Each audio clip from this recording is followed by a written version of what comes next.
There we go.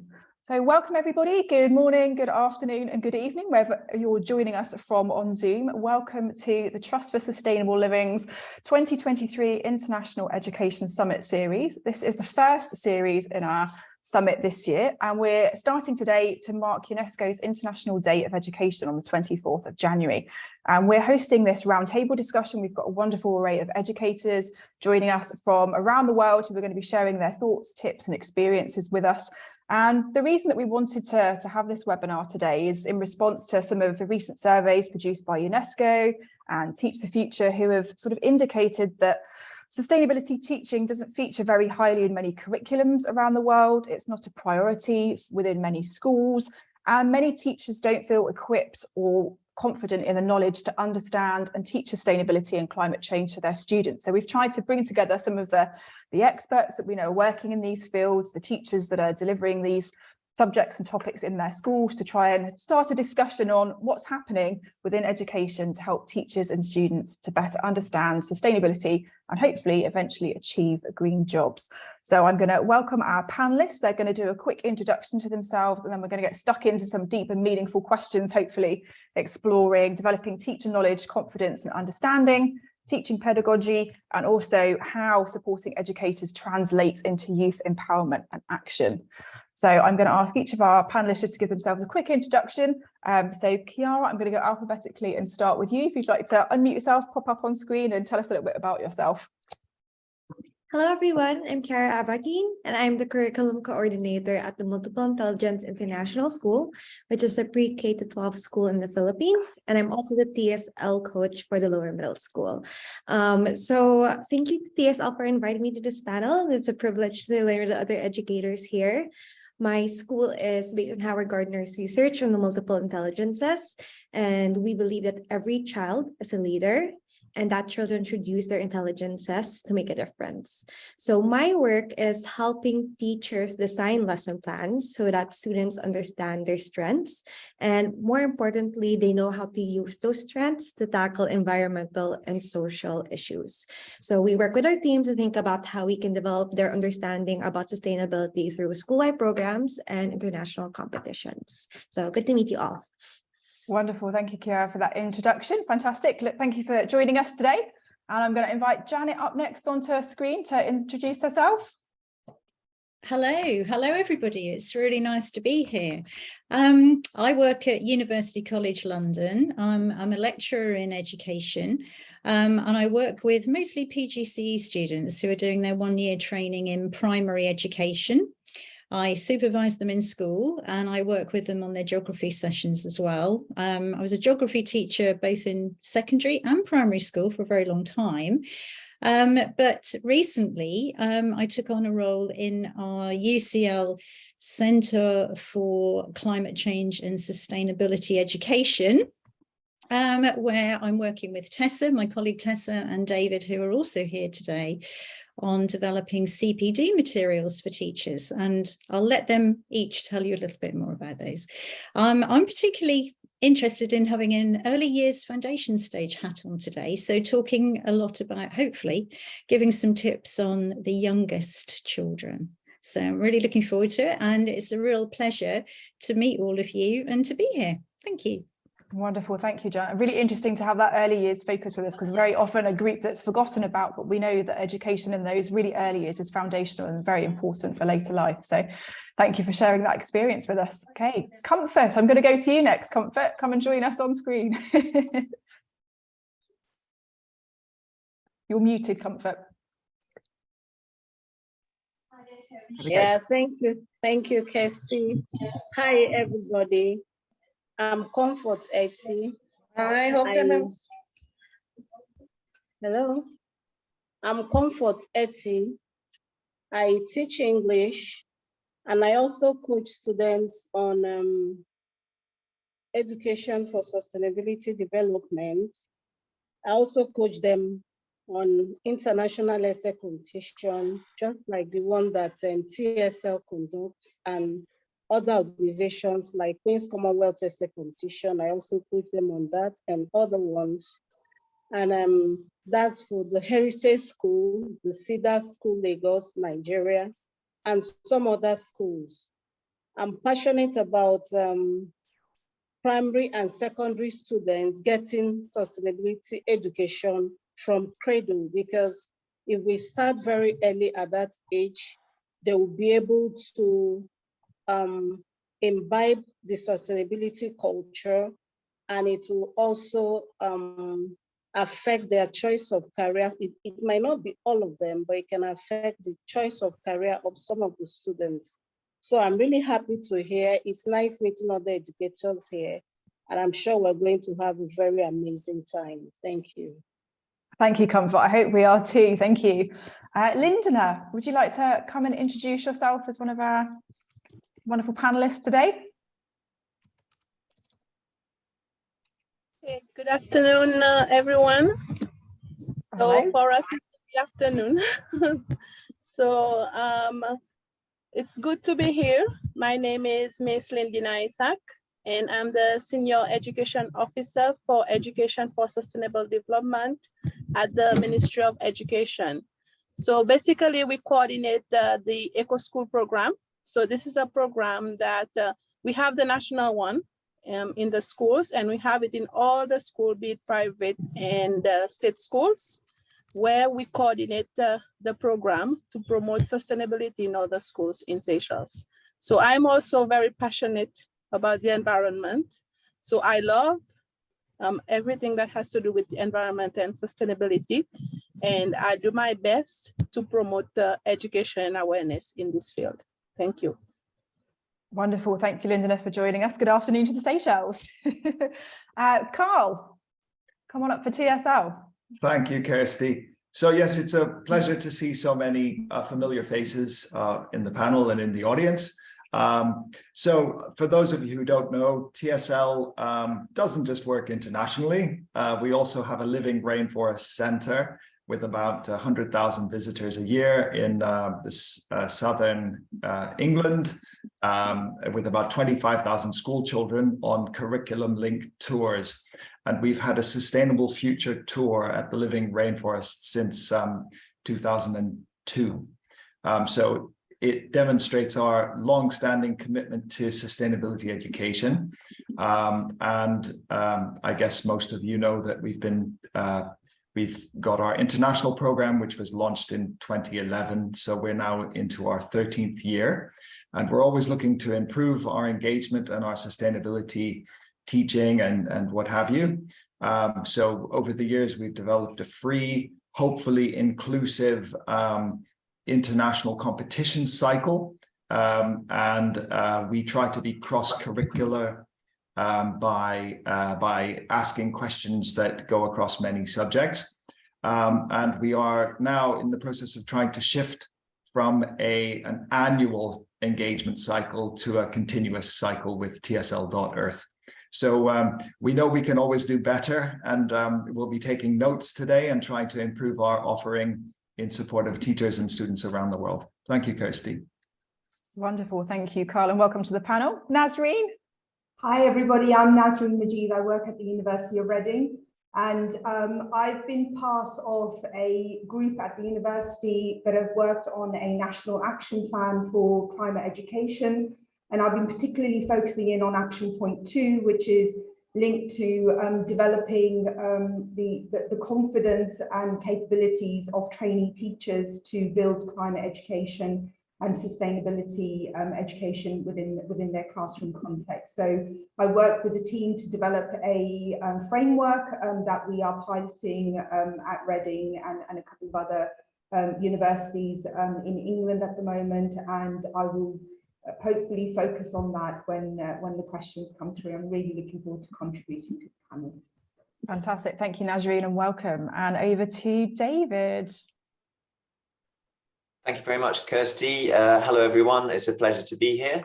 I, like Janet, am working at UCL, the Institute of Education, on the same program, our Centre for Climate Change and Sustainability Education. I am a geography secondary teacher by background, and a lot of my work is around geography teacher training and education, increasingly in the field of sustainability. But I'm also interested in other subject contributions.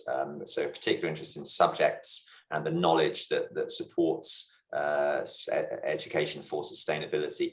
I'm very interested in the whole area of critical thinking around global economic systems and whether or not green jobs, innovation and enterprise is the way forward, or thinking about alternative economic systems and deeply understanding the structures and so forth that control the direction the world has been going.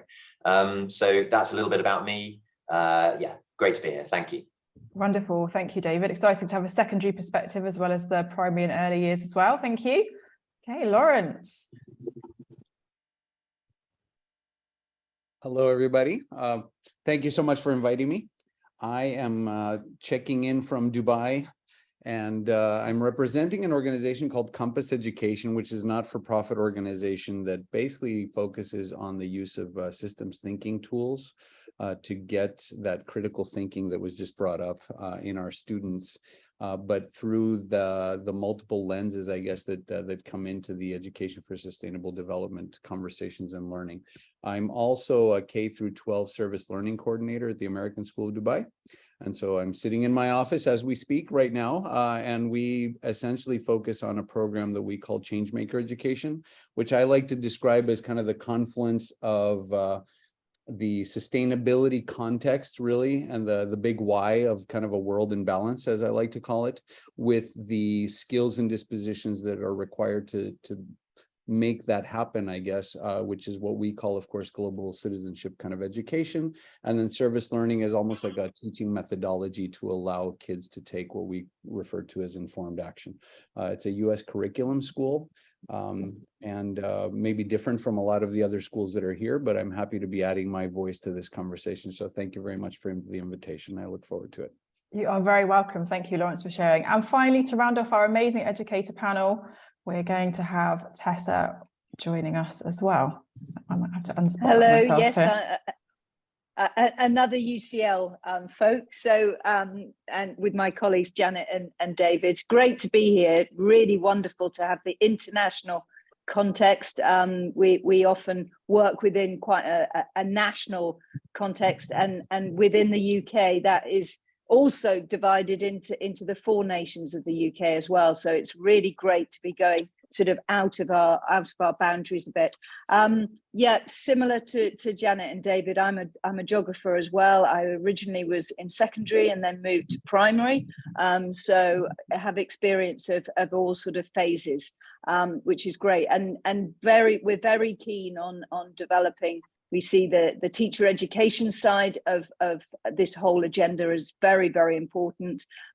We are starting to develop some teaching resources for teachers, looking at sort of, I think importantly here, looking at 3 sort of main areas. One is around subject knowledge and the teacher's subject knowledge, because we often find that it's the confidence in the teachers actually knowing, and Janet has been doing a lot of work on misconceptions that there often are that teachers have, that are then sort of disseminated to their students. So looking at subject knowledge and developing that, thinking about effective pedagogy, what is the best way to engage young people in these really crucial subjects, and then thinking about how we then move from pedagogy into action, how we empower our students and help them to have the confidence themselves to start taking action on some of these really, really crucial issues. So I'm longing to hear everyone else's thoughts and have some conversation. I think it's crucial. There's so many debates in this area that it's fantastic. And thank you, Kirsty and TSL, for this opportunity. I think it's very, very valuable. You are very welcome. So thank you to our amazing panelists for joining us. So again, a reminder to our audience, if you've got any questions or comments, feel free to share those in the chat. Really pick these amazing brains in front of you for ideas and help and suggestions, or you can raise your hand and we'll see if we can get you up on screen as well. But thank you all for joining us. And I suppose I'd like to start really just by asking each of you to sort of share, do your experiences in the countries in which you work chime with the UNESCO survey? So for those not familiar, in 2020, UNESCO's Learn for Our Planet, a global review of how environmental issues are integrated into education, was published as part of the Education 2030 agenda. And the findings basically showed that over a third of respondents felt there was no inclusion of environmental related programs within their teacher training. 50% of education policies and curriculums made no mention of climate change, and only 45% had any reference to environmental themes at all. So do you feel that that sort of replicates in the countries that you're teaching in, or the education systems that you're working in? I'll start with Chiara. You're nodding your head, I can see. Yes, I would say that there's a lot of room for growth in terms of what people are teaching about climate change, more importantly, what students and schools can do about climate change. But for the professional development opportunities that we do have in our school, I think for teachers to really embrace sustainability, it has to come from a strong vision. So we kind of discuss with our teachers about different areas of ESD, like the environment, social, and economic aspects of it.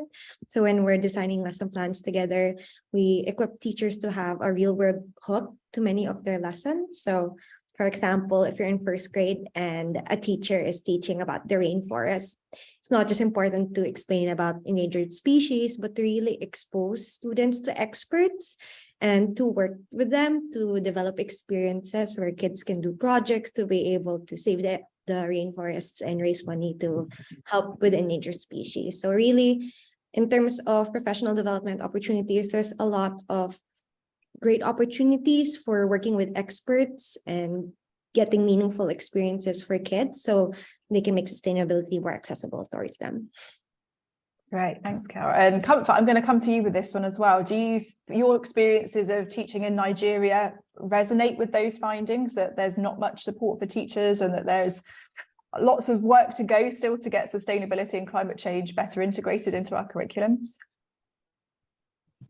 Okay, yeah, first of all, I want to say that sustainability education, the awareness is not yet so much in Nigeria, but teachers are getting aware, and there isn't much support because it's not part of the curriculum yet, so there isn't much support.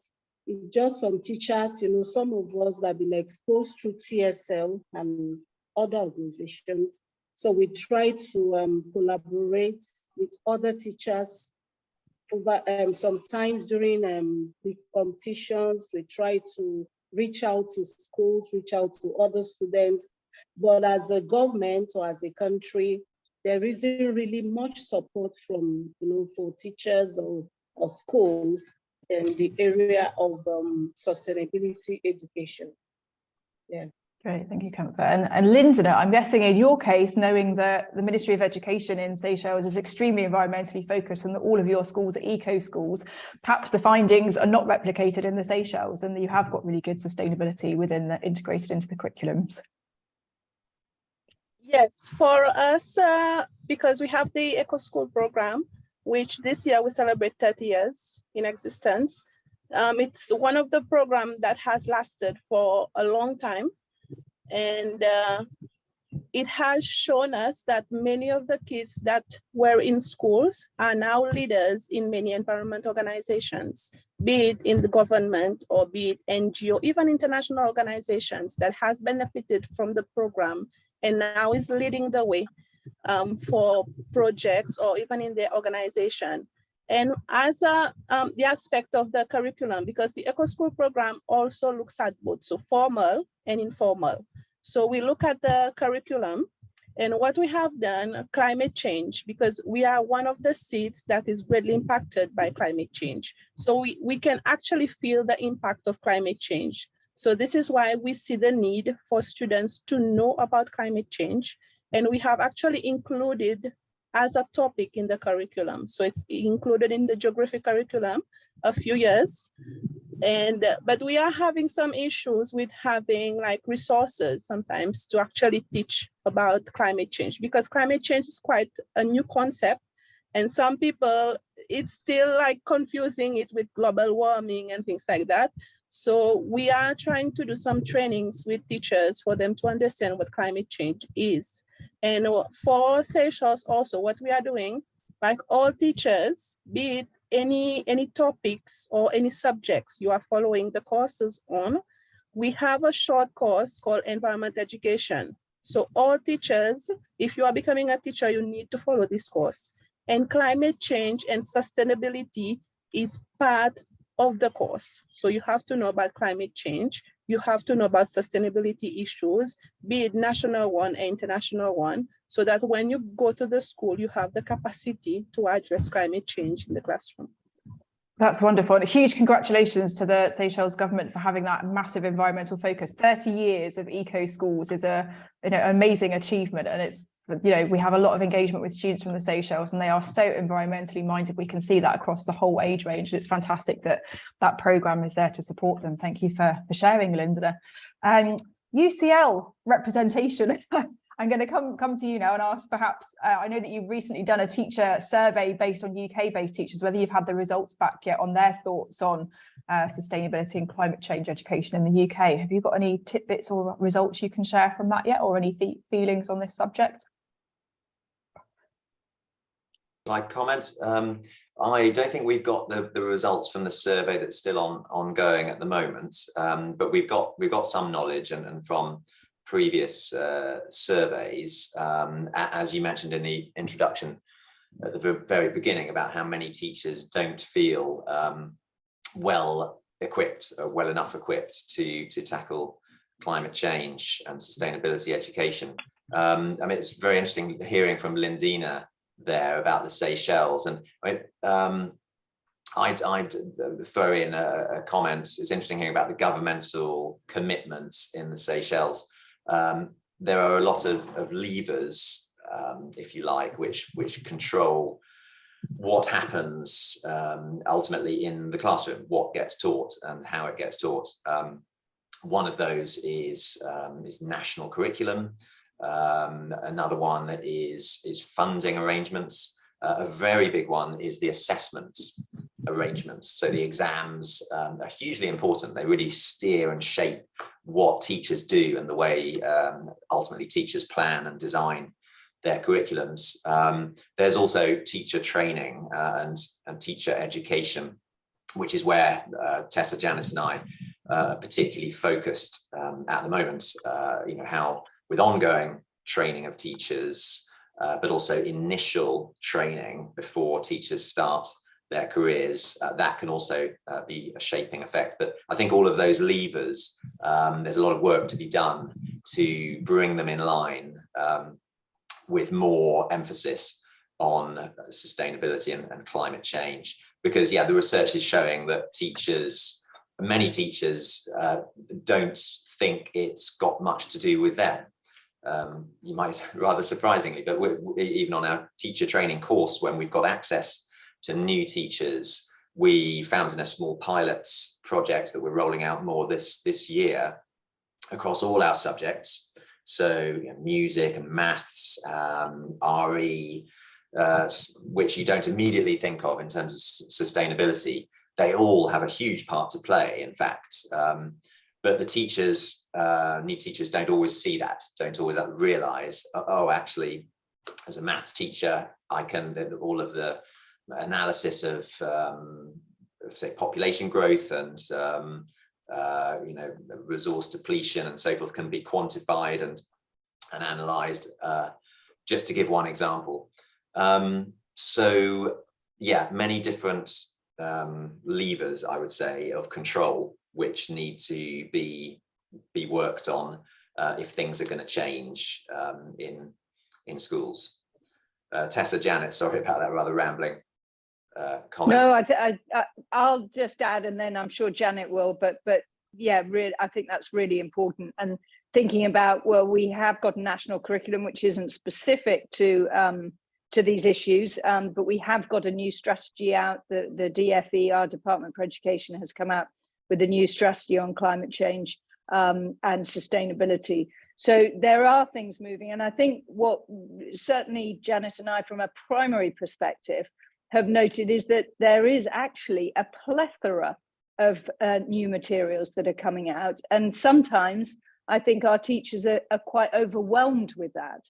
And so I think part of what we're doing, and with the fantastic work from Reading, with your curriculum framework, also Leeds DEC is another example that has done some great work on curriculum planning, but is to sort of to filter some of the resources that are out there to make it as useful as possible, and I think to make it specific. So something that we're going to be focusing on is making it targeting to particular schools. So all schools are different, you know, they all are unique contexts. So I think it's working around what can be adapted to your setting and to your context, and sort of support with that type of thing, rather than something a sort of one size fits all. I think this is very particular to different contexts. So that, just some thoughts on that. Janet, I don't know if you've got anything to add to that, but. No, I agree with all of that. And I have popped into the chat a link which hopefully would take you to the UK government strategy for sustainability and climate change. That looks to certainly develop what's going on within schools in the way that they're looking for sustainability leads. They're very much promoting that. Every school should have a sustainability lead.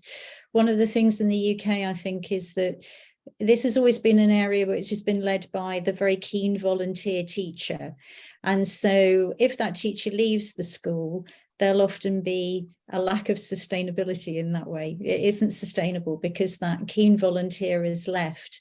So the hope is there that we would be able to develop and give CPD to you know, a range of teachers in every school who would be there, and that those posts, they're not necessarily funded, which is another thing which David has touched on as well, the funding issue, to give some funding to that responsibility if needed, or even in terms of time. So there are certainly things to be overcome, but we do have the strategy there, which is beginning the conversation, but much more to be done in that way.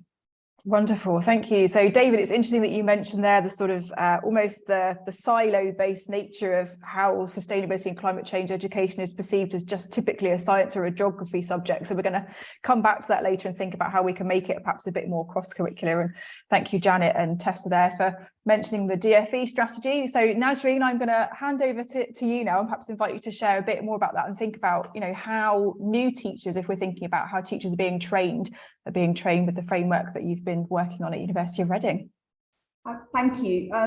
Some really sort of important points being sort of, you know, drawn from colleagues already. So I'm just going to sort of add to that. I think one of the key aspects, as we know, is teachers want to develop these ideas. They want to kind of develop skill sets and the ways of thinking to enable them to develop a curriculum which will, you know, build the skill sets for sustainable development with their pupils.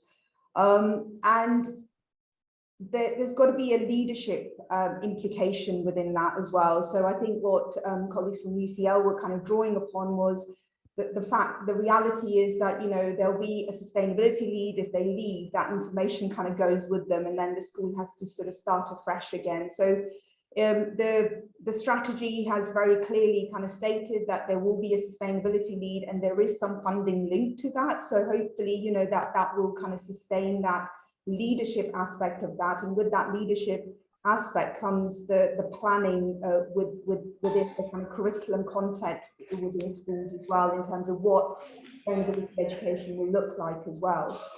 From the trainee teacher perspective here, I think one of the key aspects that we want to really build upon and develop is this notion of positionality. And, you know,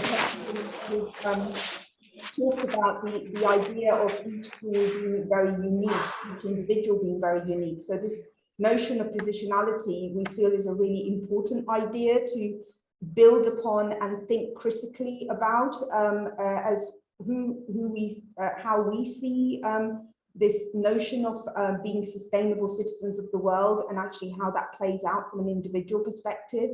Because my position on different aspects will be slightly different to somebody else's as well, and actually how that plays out within school communities, and therefore how that kind of ripples out from to a national and an international context as well. And I think framed within that idea is within those positionality ideas is how we develop a systems approach to looking at curriculum content as well. So how everything kind of builds upon each other and how everything links up as well. Because I may be, you know, a real optimist here, but I personally strongly believe that the national curriculum is already there for us, that we can actually use the content in the national curriculum to really build key ideas and concepts around sustainable development and global citizenship as well.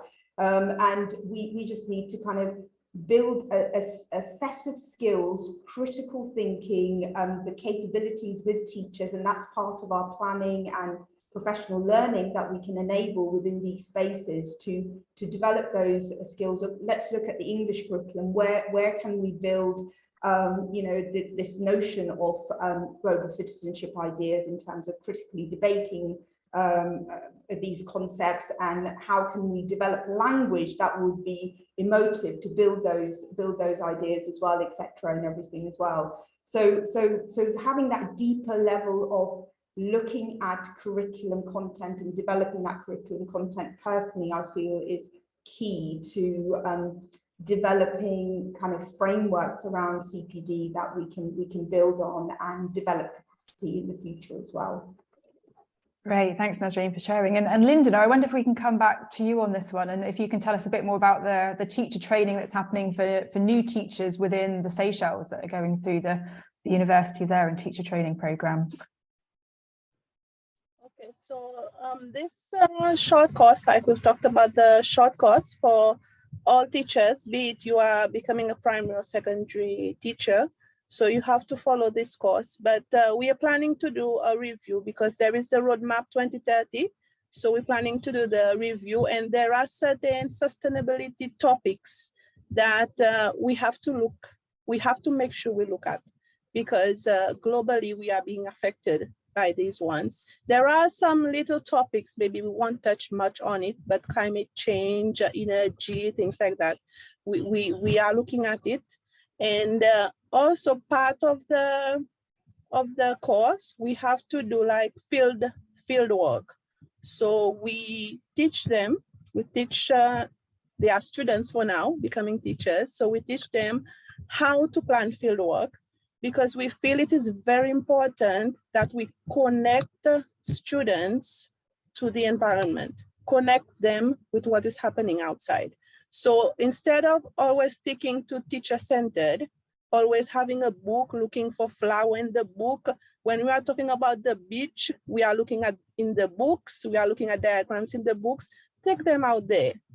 Take them to the beach. We are very lucky in Seychelles. We have the beach, we have the environment outside. You don't have to walk very far for you to reach the beach or a tree or a garden. So we teach them how to plan field work, and also we take them to the field. So we do, it's a short course, so about 6 to 8 weeks. Of course, we cannot cover as much as we wish to cover in these 8 weeks, but we try as much as possible to cover it, especially the part about the Eco School program. So we also do the field work, getting teachers to connect themselves and appreciate the environment. So we do a marine one. So we take them for a field visit, marine, get them to snorkel. Even if they cannot swim, we get them to jump in the water in the life jacket, connect, see what we have, why are we protecting it? Why am I asking you to protect it? So we get them for the marine one, and then we get them also for the land. Okay, so for the land, we can take them to our hikes, make them see the different endemic species we have, be it animals or plants, doing some activities on the field. So all these are included in the short courses, and you will see the students becoming teachers. They really appreciate this course, and they look forward. They make sure they don't miss one of your classes, because this is also a great opportunity. Because even if you live in a country, some kids, they've never been to a river.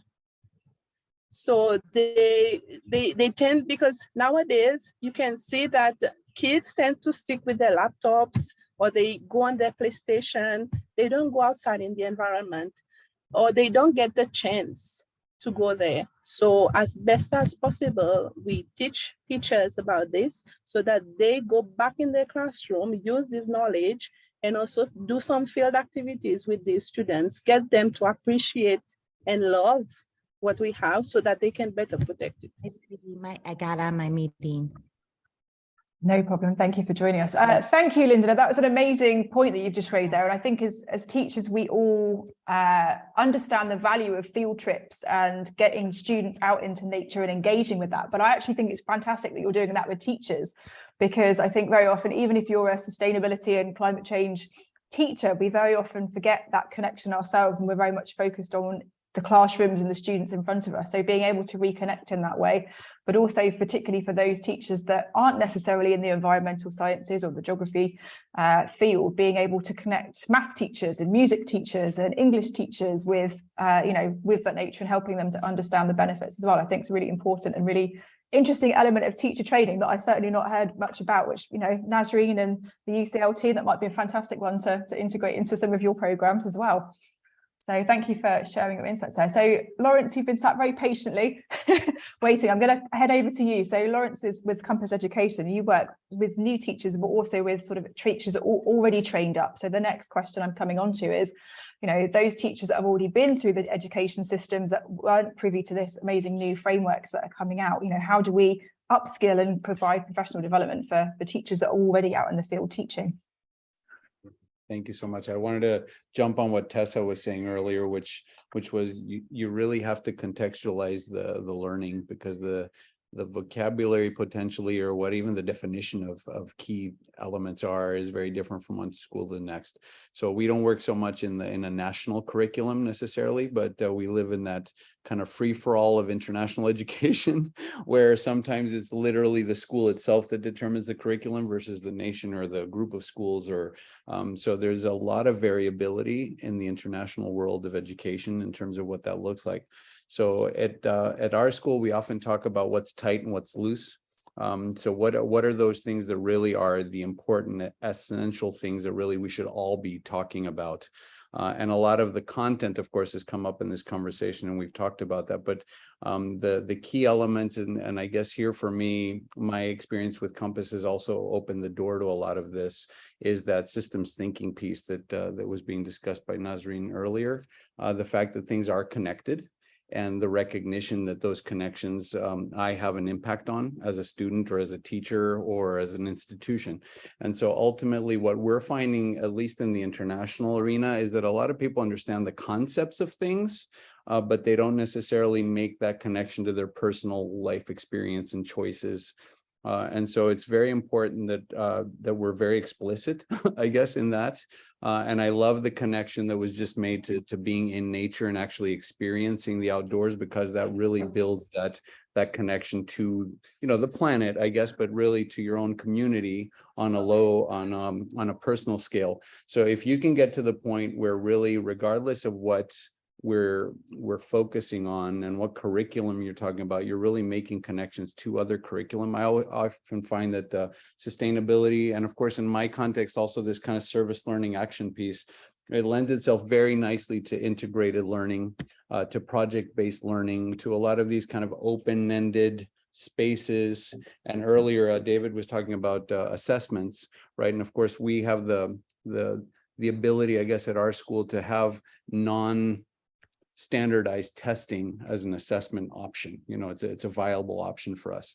So in having those conversations about the systems, about the connections, about the different lenses, I guess, the Compass focuses on 4 specific sub areas, which is kind of nature, economy, society, and well-being. It's a little bit different perhaps than like the UNESCO model or someone else's model, but by and large, you have multiple lenses that you're looking at. So if you're able to kind of focus on that, regardless of what discipline you're in, if you're able to connect that to like a real world example and hands-on experience, and you're also able to contextualize that. So the way we do that is through my position, but there are an increasing number of international schools that have either some sort of an instructional coach or some sort of a curricular person who focuses on the sustainable development side and potentially the action kind of service side. And so really those positions aren't by person, but they're by institution, right? So the idea of that, if I leave, the position needs to stay. They can't leave with me. Like I think it was discussed earlier by our UCL friends here. And so the idea is that institutionally you have to commit to it, administratively you have to commit to it. So that's kind of the tight piece. You have to make sure that it integrates curriculum, that it provides open-ended conversations, that that people can kind of tap into the variety of things. I like to say that everyone's got their thing, right? So maybe for me it's solar, maybe for somebody else it's plastic bags, maybe for someone else it's biking to school or carpooling. Like everyone's got their thing, but none of us is perfect. And so we need to really recognize that all of these are somehow related as part of one big conversation. And really my choices do matter to someone in the Seychelles. My choices do matter to someone down the street, to the nature around me. So really, for me, it's all about those conversations. But because we're in an international setting, you do almost have to contextualize it like by school or by city or by community. And so you need to be flexible in that regard in terms of what it is that it might look like, I guess, on the ground. Maybe I'll stop there. Thank you. Wow, thank you, Lawrence. And Comfort, I'm going to come over to ask you a question on this one, because I know both Comfort and I have been through the Compass education process. And I wonder, Comfort, how that sort of teacher training and development has helped you when you've been working with students.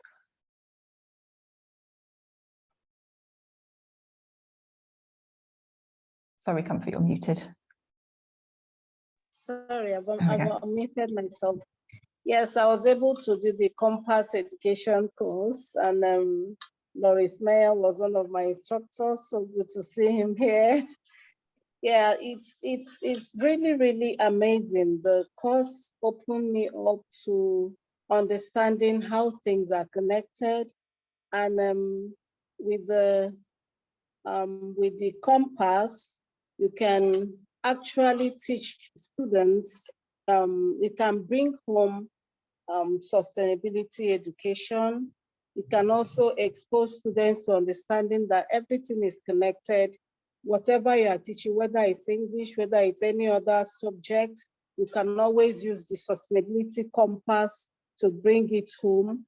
You are not looking at it through just one angle. You look at nature, you look at the economy, you look at how it's connected to the society, and you also look at how it's connected to the well-being. So it actually helps to bring the subject of sustainability, even other subjects home, because it's not only sustainability that we use that to bring home. So it's a very good tool.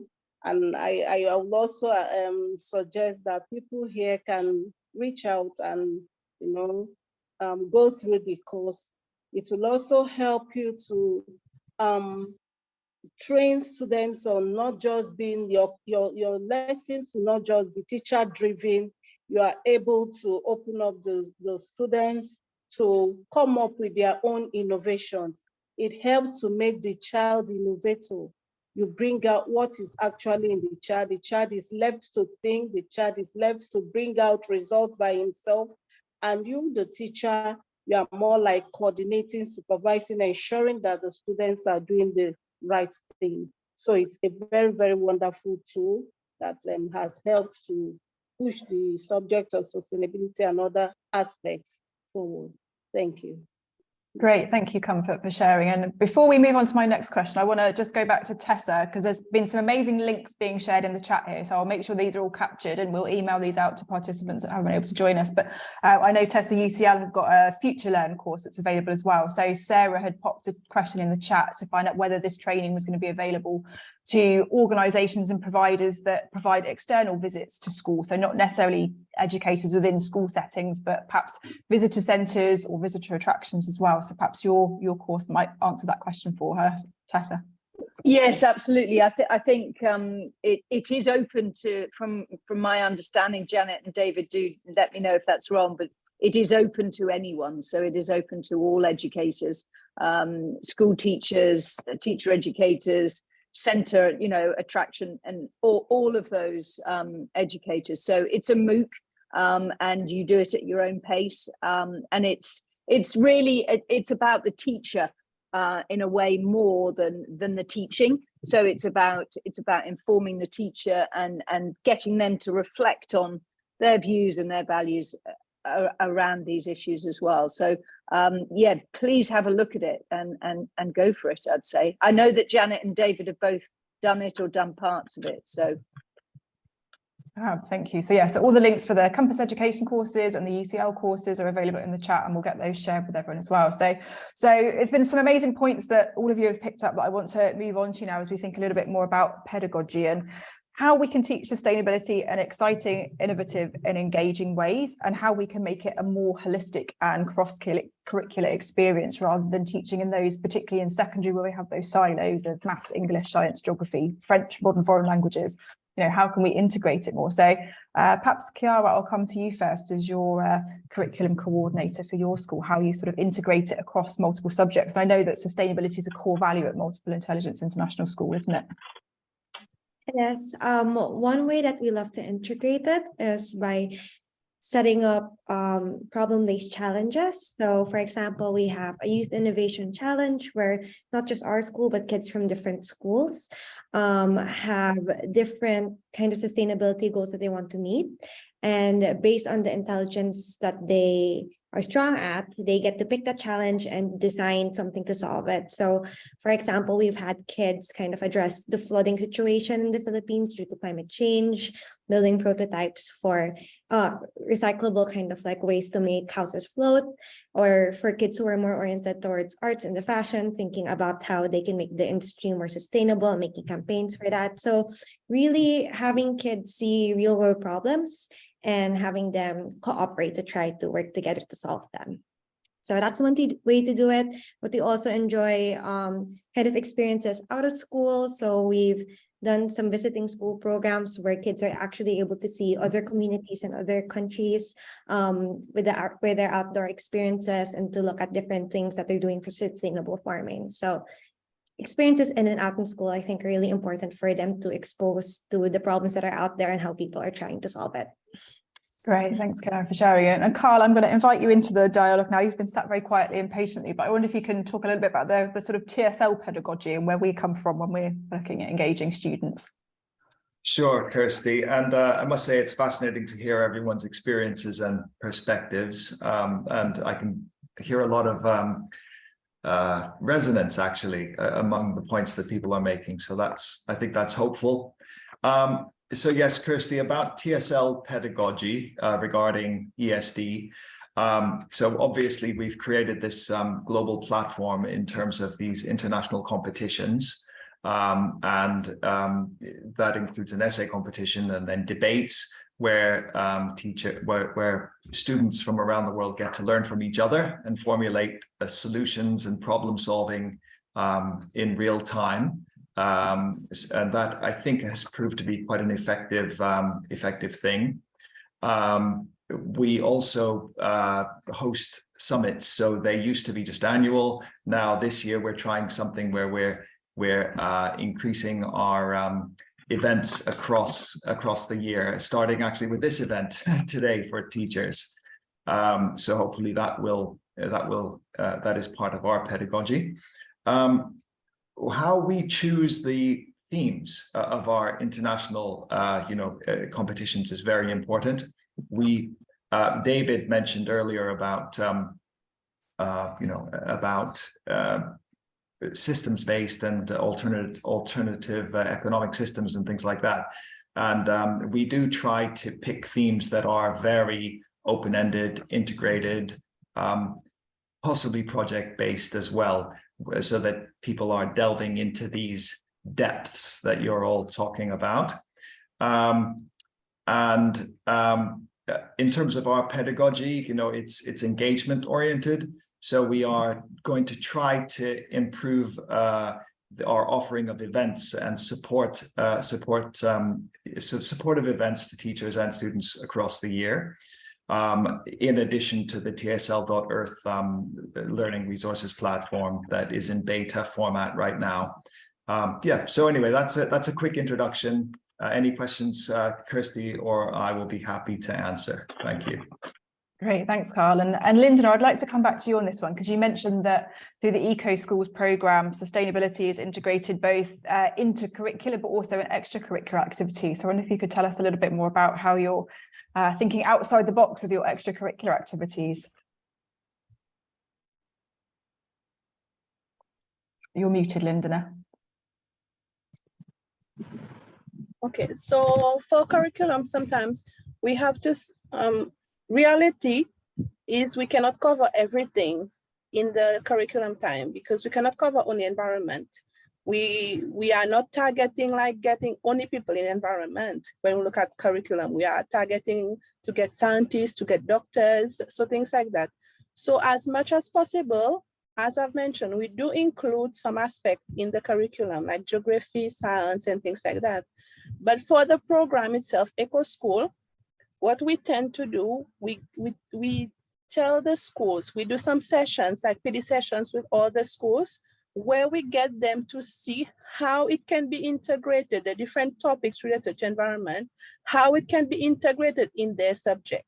Let's say maths. So how they can do that. Let's say for maths, we are looking at concepts. So we are looking at how to make some kids build a graph using certain information, or build a pie chart.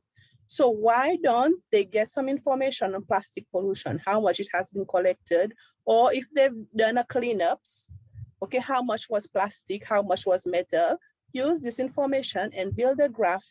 And based on the graph, then ask them some questions. So which items was collected more, let's say plastic, then get them to ask them more questions. So how can this affect the species? How can this affect human life? So get them to use their subject to actually teach about sustainability issues. So be it in maths, be it in art. So in art, why don't they take them outside? Okay, look at the beach. Okay, get them to draw something about the beach, about the nature, about endemics. And how we do that also, we do some competitions. So every year, like for the TSL debate, which is a very good competition because the kids look forward to participate, we also have national competitions. So let's say for art, we have one for, we call it for Seychelles Ocean Festival, where they look at the aspect of the ocean. So we can look at one aspect which is affecting everyone. Let's say we are looking at climate change. So we create a theme. So we have a theme. So they have to research on that theme and then actually make a drawing. So be it primary or secondary, make a drawing about the theme. So get them to explore it and then use their feelings, okay, to create that drawings. So we have different competition. We have essay competition. We have for public speaking competition. We may have competition for music. So music teachers, they can help out the kids. But before you can make a song, you have to research. So let's say I'm doing something on climate change. Of course, the teacher students have to do some research on climate change, then for them to create that song, because there is a part of awareness that has to be in the song because it will be a criteria. So we have the competition parts. And then for extracurricular also, this is extra time. So we have clubs. We have wildlife clubs, we have geography clubs, heritage clubs. We have a lot of environment clubs where they do certain activities, or they go to field trips, or they even get people from outside to come and do a presentation on forest, on different aspects of sustainability. And they do it in extracurricular time because we don't have much time during curriculum to do it. Fantastic, thank you, Lynndina. And Nazreen and Tessa, I can see you furiously nodding along with some of the comments Lynndina has made there. So Nazreen, is there anything you'd like to add or comment on from Lynndina's been sharing? No, definitely. I mean, fantastic ideas there, and they really kind of connect with this notion of connecting with nature, and then having that process of understanding how the environment is an integral part of how we live our lives and leading sustainable lives as well. I'm working on a small curriculum development project at the moment that kind of aligns quite nicely with what you were just mentioning, and that's why I was nodding, because working with school, we've actually had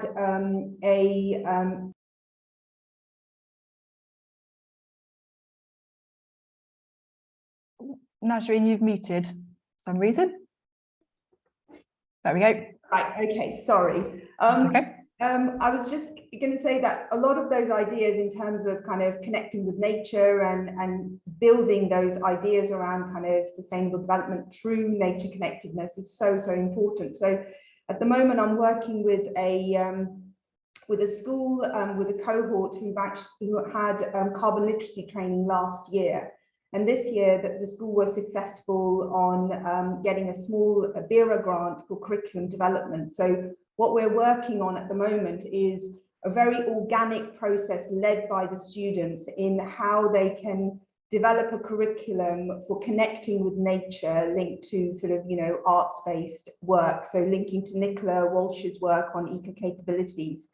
So it's been an absolutely fascinating process so far in working with those young people and thinking about how they are sort of, you know, building using their previous knowledge of sort of the carbon literacy work that they did last year, but then building on that in terms of, you know, for example, one of the starting points was just going out for a nature walk. You know, they took notes, they took photographs, and they picked up some materials from the outdoors and everything. And then the next step we did was, as Lynndina sort of talked about, using their senses to develop mind maps as groups, you know, from those ideas and everything. So those key ideas are kind of, you know, moving forward in quite an organic way to sort of, you know, build ideas around what a curriculum in connecting with nature can possibly look like, led by a group of Year 5 pupils. I personally feel that as educators and teachers, we need to come out of a comfort zone a little bit, actually, and one of the big conversations we constantly keep having, oh, what is this going to look like for, you know, reception Year 1, Year 2? And I said, well, actually, the point is that it's going to be very different to how we see curriculum at the moment. And I think that's the beauty of how this is being developed and everything. So that is quite an exciting idea of really thinking about how children must be involved in looking at these areas in a more holistic way, in supporting us actually in thinking about the curriculum ideas as well. And that's why I was nodding, because it resonated so much with the work that I'm working on at the moment as well. Just wanted to share that. Great, thanks, Nazreen. And Tessa, you were nodding as well. And David, I can see you shared your eco capabilities link. So do you want to speak to us about those? Well, David, you go for that, because that's LinkedIn. Sure, and Nazreen just mentioned it as well. Yeah, Nicola Walsh, who leads this project, and it just resonates very strongly with what Lynndina was saying about children working in nature and drawing and art, connecting. Yeah, been really interesting listening to this conversation. I mean, I guess I've got one or two questions that come up. Yeah, go ahead. Out of this as well.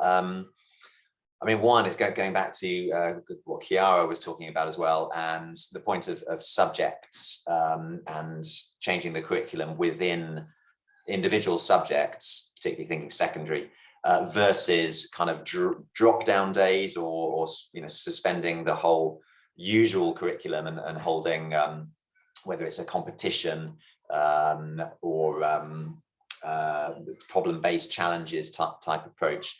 I'm interested in what everyone feels really about that within subject approach, which is what we're, I guess, more focused on at UCL Institute of Education at the moment, versus a non-subject, could call it cross-curricular, but more sort of outside of subject curriculum. Maybe I'll just pose that one question for now. Yeah, is anyone going to be brave enough? Yep, Lawrence, go ahead. So I really appreciate that, because a lot of the work, so you come in as a, let's say, a sustainability person or a service learning person, but really in the end, the conversation is about being able to, I don't know how to describe this, but basically make it less content intensive as far as the curriculum goes, to create like a little bit of space to allow conversations to flourish a little bit more naturally. So that's the first piece for me. We have at our school something we call a self-directed project, which we like to describe as a process-based course, but with zero content. So the content is brought by the kids themselves. It's almost like a personal project, I guess, but there is a connection specifically to the sustainable development goals. And we essentially create a dynamic where children are asked through the course of a semester to engage in deep kind of investigation of a certain topic, and over time, come up with plans and an informed action in what we refer to as an authentic audience. So the idea is we're trying to build a change maker, as we call it in our students, but really trying to do that by forcing them to go beyond their comfort zone and to try to engage something external to the classroom. So depending on the circumstances, they might be working with business personnel to get feedback on certain things or present research that they've done. In other cases, they're trying to do service-based projects. So I think it really comes down often to that kind of longer term open space. So yeah, you can have a day, but I would argue a day really doesn't do it. You really have to kind of sit down and say, how do we take half the content of our curriculum, take that out, focus on more process-based things, which is why I like the systems thinking conversations, and let the kids kind of engage in an iterative learning experience where you as a teacher don't actually have the answers.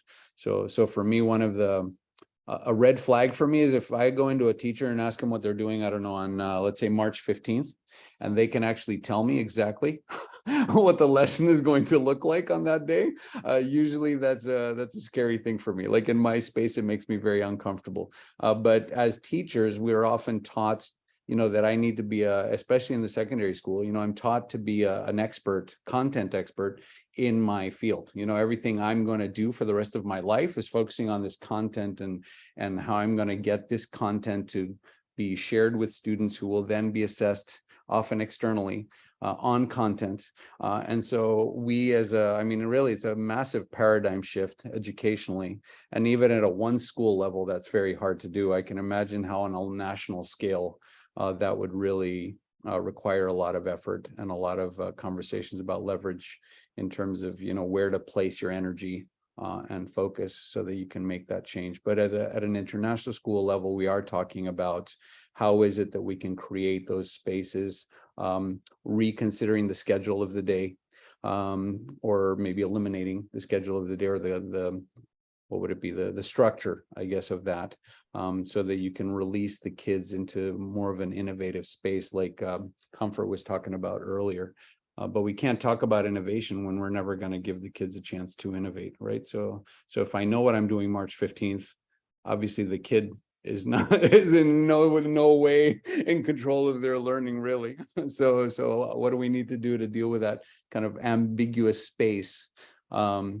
And so I guess I'll leave it at that. I can go for hours, obviously. Thanks, Lawrence. Really important point. David, I'll come back to you and then head to Tessa, because I see you both put your hands up. Thank you very much. Thanks, Lawrence. It's fascinating. I just wanted to add to sort of contextualize what you're saying a bit, maybe in the English context, maybe globally to an extent as well, but a sort of maybe swing of the pendulum a little bit in educational policy, and because you're talking about a paradigm shift, and some years ago, maybe 15, 20 years ago, I think there was something of a shift away from subjects to more process-oriented curriculums. A lot of talk about creativity and flexibility and those sort of thinking skills. One project that springs to mind is Inquiring Minds in England. But since then, there's been quite a shift back towards this idea of powerful knowledge that many of you may have heard of, and the power of subjects. So it's a tricky one, because I believe, as many of us do, that subject disciplines are powerful and are strong ways to understand sustainability and climate change. But as you rightly point out, I think they can be restrictive, and we end up in silos, and again, assessment can control things as well in terms of what content has to be covered. So I'm with you on that. I think it's a tricky balance, and I don't know if there's a paradigm shift on the way or not, but what schools are for and the nature of curriculum. But yeah, I just wanted to say that I think, yeah, we see these swings back and forth in terms of the nature of curriculum content versus the process and what we're actually driving for in terms of what sort of minds and people and attitudes we're trying to create, so to speak. Great, thanks, David. And Tessa, go ahead. Yeah, just very quick. I mean, building, I totally agree. And I think I agree, Lawrence, very much about this not being a bolt-on, and that it being embedded within the curriculum. And just as Nazreen was saying earlier, about, you know, I think we've got to do this irrespective of our national curricula. And I think that so often we've sort of used it slightly as an excuse. You know, well, we've got this curriculum, we can't fit it in, we've got to get our phonics done, we've got to get our early maths done and everything. And I think it's something much bigger. It's bigger than a shift to another curriculum where we could perhaps find more time to do it. It's about equipping and informing teachers to have the confidence to be able to make, and I know David does a lot of this work around curriculum makers, you know, being curriculum makers rather than curriculum deliverers, and thinking about the context in which they work and what's most appropriate for their children, and bringing this in to everything that they think about. So I do think it's sort of gone beyond that question of whether our you know, national curriculum is facilitating this or not, or allowing it. We as teachers, we've got to do that, I think, ourselves. Great, thank you, Tessa. And Comfort, I'm going to ask you to come in here, because you mentioned that you are one of these trailblazing teachers that is making sure that sustainability is being delivered despite it not being on the curriculum. So I wonder if you can share your thoughts on this and some of the methods that you're using.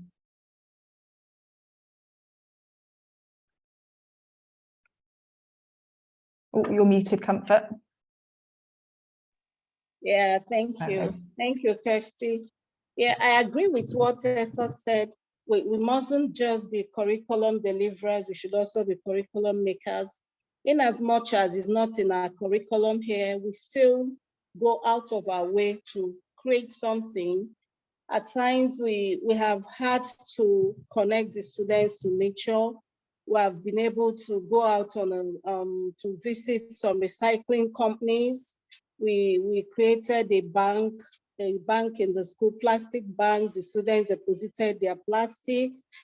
After a while, after we had got enough, we went on a trip to a factory where the students monitored the recycling process from the beginning till the end.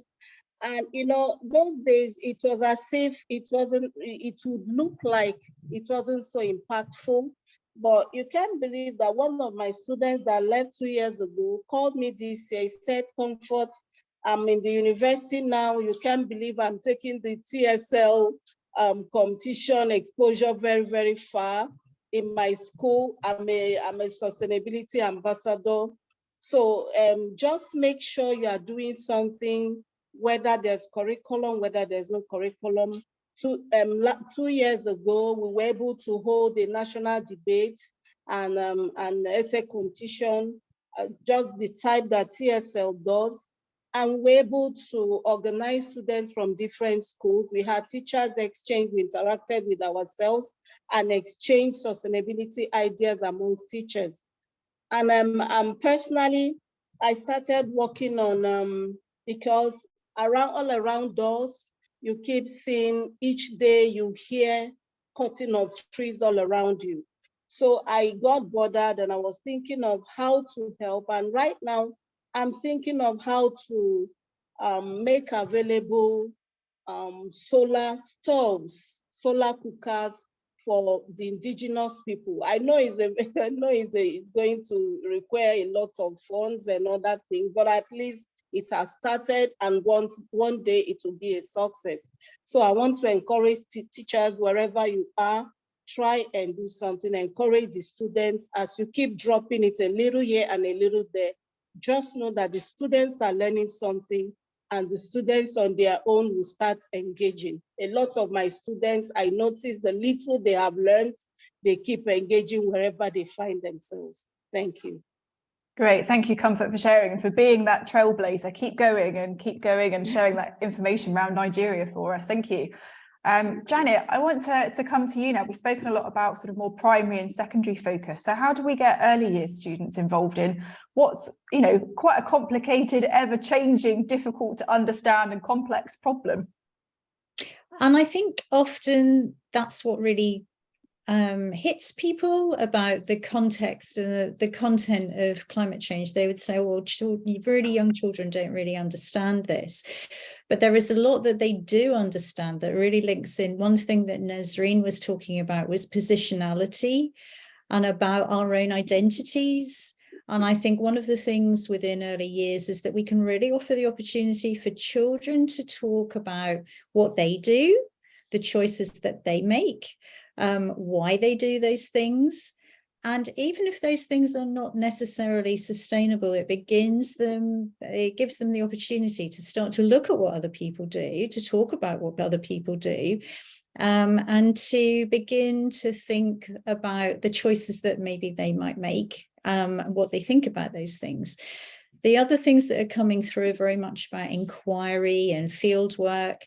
And actually, within the UK, we are lucky, really, that with Development Matters, as we call our part of the curriculum, it is very child-led, more so in some places than in others. It can be quite varied, but there is a real opportunity to be child-led, to enable children to find out, to get out into nature, to really explore, to pick things up, to put things down, to mess around in the pond, mess around in the mud, all of those things.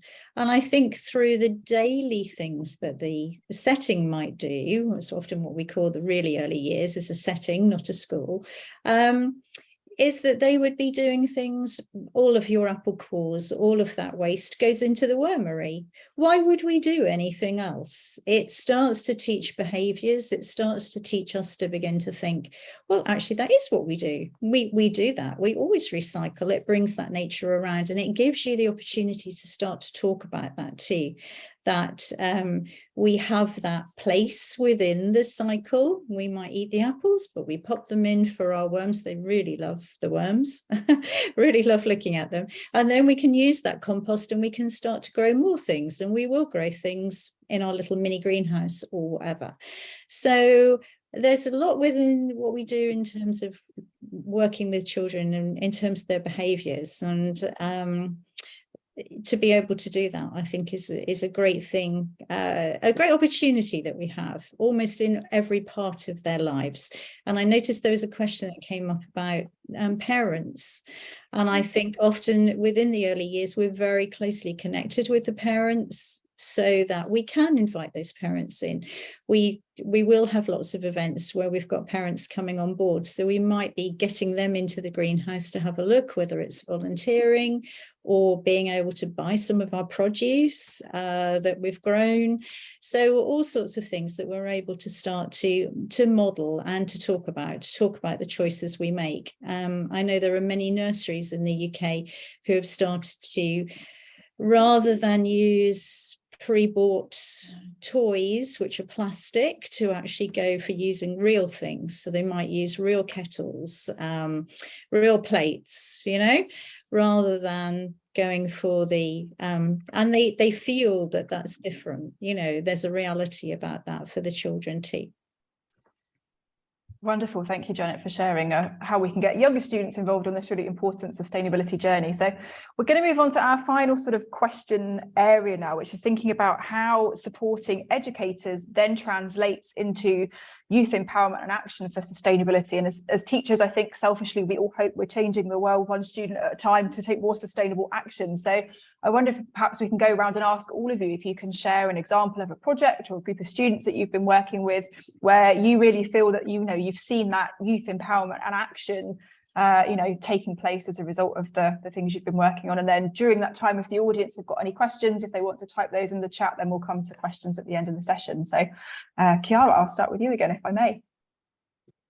I think one powerful way that I've seen teachers and students get supported when it comes to SDGs are actually giving students sustainability leadership positions within school. So from first grade all the way to 12th grade, we have students who have eco officer roles in the classroom, and they get to decide how they want to adjust the classroom to make things more sustainable, whether it's things like recycling, like Janet just mentioned, or even bigger projects that they want to work with across grade levels. So it's empowering for teachers to see students taking initiative of their own learning and feeling like they have someone in their court. If a teacher wants to try a sustainable lesson, they have those officers to help out and to think about how to continue the learning even after the lesson is done. So that's one way to do it in our school. That's great, Chiara. I love that. Thank you. Janet. Yeah, I mean, in terms of thinking, I suppose some of those examples that I gave really about the early years, sort of empowering the children to make choices, talking with them while they do it, is definitely something within the early years that we'd be looking at.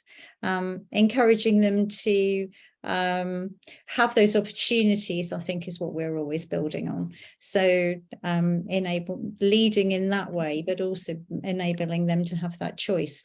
But I think there are, as they become older in early years foundation stage, lots of ways in which they can take part in inquiry, which leads to action, and actually take an action at the end of that. So if they are exploring maybe coming to school on scooters, then they might start to talk about how they might develop having a scooter swap, maybe, because children do grow quite quickly. And certainly if you're encouraging that, then you can begin to think about how the children could promote that, how they can start to run that themselves, which then moves up maybe through the school as well into giving some of the older ones, as Chiara was talking about, some of that responsibility actually within this little scooter swap sort of activity that's going on. Great, thank you, Janet. I love that idea. Scooter swapping sounds fantastic. Carl, we have to implement that for TSL. Lynndina, how about you? Have you got any success stories you can share with us? Oh, Lynndina, you're muted. Sorry about that. Okay. For youth taking action, I could mention the Eco School program is celebrating 30 years. And what we have seen is you have to be patient with this program. Even all education program, you have to have patience because it's a long time waiting for the result. And we have seen results. So we have seen students now leading organization, youth-led. We have Parley Seychelles. We have a young girl that is leading from Seychelles, leading Parley Seychelles. We have Ocean Project.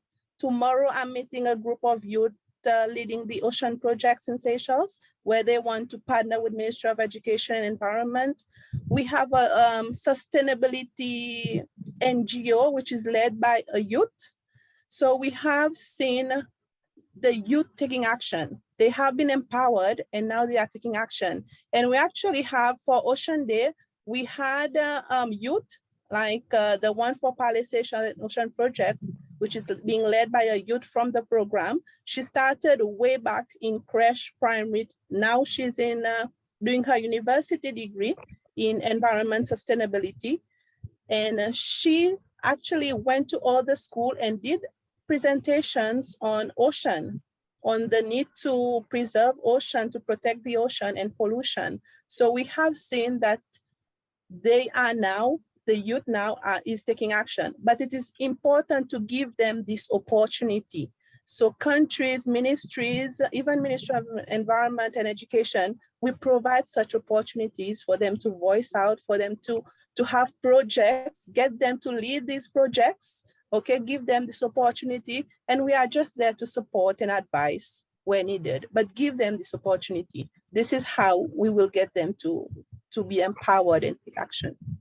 Great, thanks, Linda. That's really important. Yeah, how as educators, as schools, as visitor attractions that are doing sustainability education, how can we provide those opportunities and make that space, as you've all mentioned? And I think, Linda, really important that you mentioned there the timescales as well. Obviously, we're hoping, to reach these 2030 goals and see very quick actions, but it's thinking about the longer term impacts and the longer term actions as well. Thank you for sharing. Carl. Oh, thanks, Kirsty. Yeah, I mean, it's so inspiring just to listen to everyone and what you're already doing. So just keep up the amazing work, for one thing.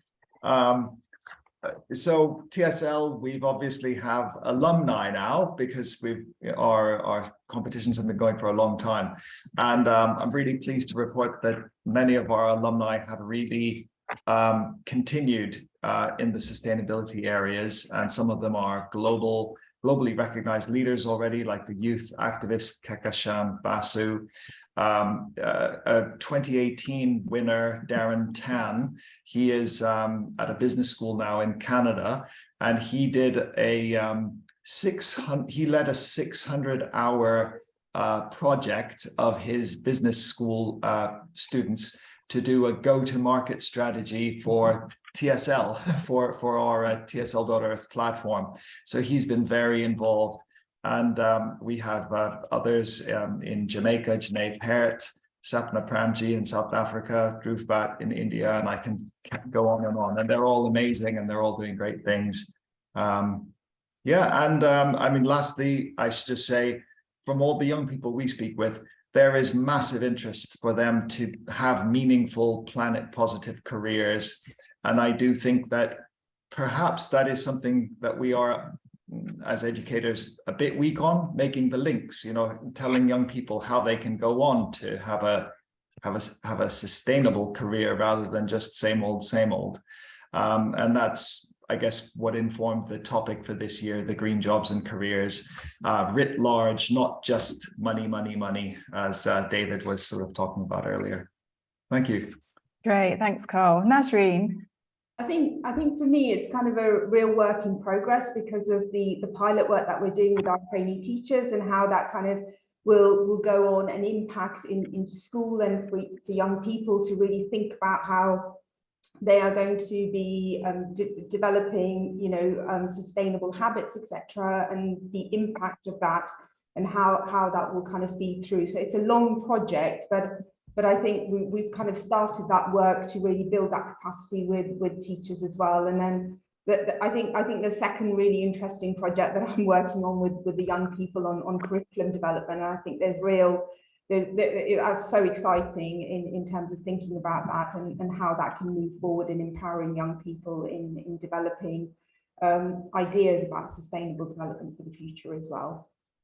Fantastic. So starting new success stories is as important as hearing about ones that are already much more established. Thank you, Nazreen. David.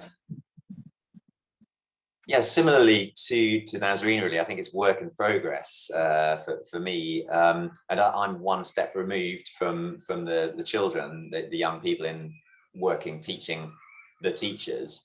But I'd make a couple of points. One is about collaboration and teacher collaboration. I've found in a number of projects and also in the teacher training courses I work on, when there are incentives and opportunities for teachers to get together and to work together, things tend to happen and have more legs to drive things forward. So it's partly a form of leadership, I think, where teachers can come together and take some responsibility, working as a group within schools and across schools as well. So and ultimately that can feed through, depending the nature of the precise project, to a difference for the young person in what they're learning, in how they are, what they're valuing, how they're feeling, and ultimately, hopefully, for action. So teacher collaboration and a sense of agency as well. And there are ways that we've successfully increased the amount of sustainability and climate change education in our programs, and we're trying to do more of that. So it's very much a work in progress. So I think with the Centre for Climate Change and Sustainability Education, we're hoping to see and to show that the collaboration teachers across subjects and within their subjects is going to feed through into young people having a sense of empowerment and taking action. But it's work in progress. Great, thank you, David. And I think the idea of collaboration and networking amongst teachers is really important moving forward for us as well. Thank you. Lawrence. So I'm going to jump on everything David just said, but I'm going to take it down into the classroom. So you need opportunities for collaboration, and you need, that sense of experimentation, I think, to allow things to flourish. So I just had a couple, I guess, on the ground examples. Going to the little swap, I like that swap idea as well. We do a grade 4, what's called a clothing swap. So the kids are basically using that event really to talk about and engage a little bit deeper in the conversations about the environmental cost of fashion, the fashion industry in particular, and reusing versus buying new clothes or creating waste, those kind of things. We do use the compass, as I mentioned earlier, a lot in their kind of systems thinking piece. And we also use the compass and also another a tool called the iceberg in 2 other courses. One is a high school international business course where the kids do what's called a Falcon Souk. So we are the Falcons here at the school, and they basically create a market space. But the intent is that they have to do self-created products that kind of check all the boxes in terms of our sustainability compass. So that includes kind of the environmental elements of things. I think going back to what Carl was talking about, it's not all about the money. It's there's a bigger picture here that we hope that a lot of our kids, and because we are in Dubai, we have a lot of entrepreneurs, a lot of business-minded children here. So it's critical that those kids think about that on a larger, kind of in a larger way. And the other one is we have a 9th grade class called Global Issues in Action. And essentially one of the 4 units of the year is sustainability. And in that space, what we do is we ask the kids to effectively work in groups and take on almost like a consulting role within the school. So it begins with a kind of a sustainability tour, operational sustainability tour of our campus. And then essentially the ask of the kids is to identify a specific subcomponent of that. So let's say it's water or transport or whatever it might be, and then effectively make what we call it is addressing the gaps. So I don't know, we have a recycling program, but obviously it doesn't work perfectly. We have a transport busing system, but obviously their piece is missing or doesn't quite work. So we want the kids to kind of take on the roles of that consultant work to try to make the school what we like to call the example we teach about.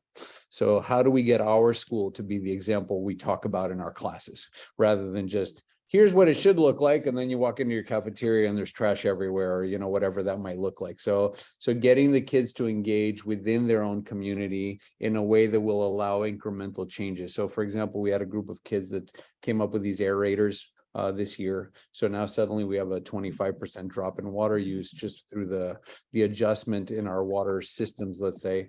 And that was generated through one of these conversations. So there are a lot of possibilities there. Sometimes it doesn't work, and we all like to say the failure is a great teacher. And the truth is, for us, we try to do that, right? So in some cases they're going to engage and it'll work great, and in some cases it'll engage and maybe not go anywhere. And kind of focusing on the process side while they're learning through the doing. Thank you. Great, thank you, Lawrence. Great example there. Tessa. I'll be very quick. I see some people have to go, but just building on those last 2, collaboration and working with teachers, trainee students.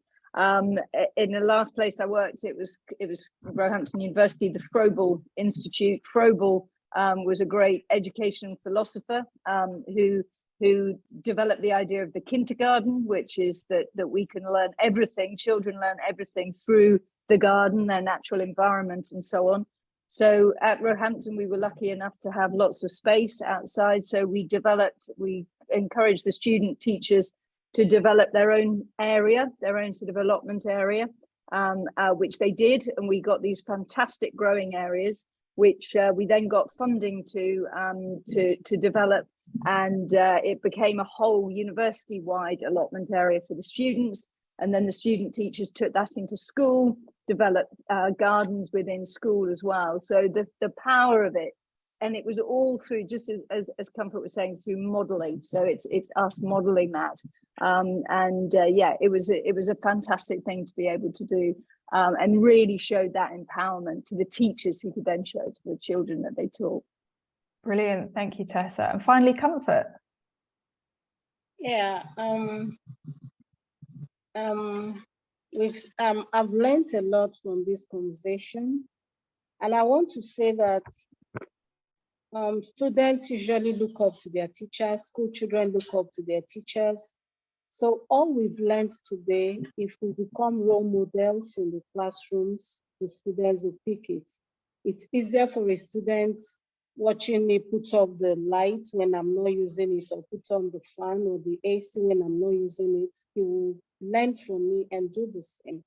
If they see me carrying out the things that I'm talking about, teaching them, they will also be able to do the same. If they see me as an innovator in sustainability, the students will do likewise. So I want to encourage us as educators to become role models to these children. All the things we've been talking about, as we role model it, these children will also do the same. Thank you.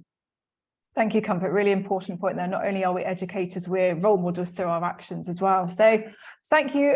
Huge thanks to our amazing educators that have joined the panel today. I'm just going to have a quick look and see if there's any questions that anyone wants to share from the audience.